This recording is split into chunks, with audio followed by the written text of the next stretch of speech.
పల్లకీలో మహారాణులు బా పల్లకి మోయడానికి రెడీ అవుతున్న బహుజనులని. సో, పల్లకేమో ఎక్కడానికి మహారాణులు రెడీగా ఉన్నారు. దాన్ని మోయడానికి బహుజనులు కూడా సంసిద్ధమవుతారు. దీన్ని దేని గురించి ఉద్దేశించి రాసినో మీకు అర్థమై ఉంటది. దాంట్లో నా బాధంతా ఒకటే.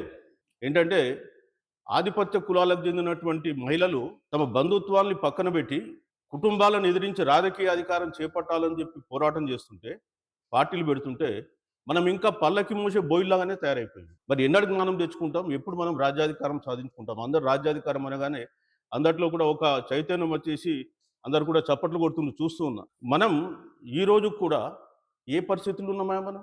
42% రిజర్వేషన్ రావాలి. బడ్జెట్‌లో నాకు వాటా రాలేదు. నాకు రావాల్సిన డబ్బులు రిలీజ్ చేయండి. స్కాలర్‌షిప్‌లు రీయింబర్స్‌మెంట్ రిలీజ్ చేయండి. ఈ పరిస్థితుల్లో మనం పోరాడుతుంటే వాళ్ళేసే ముష్టి కొరకు వాళ్ళేమో రాజ్యాధికారం కొరకు, పదవుల కొరకు వాళ్ళు పోరాడుతున్నారు.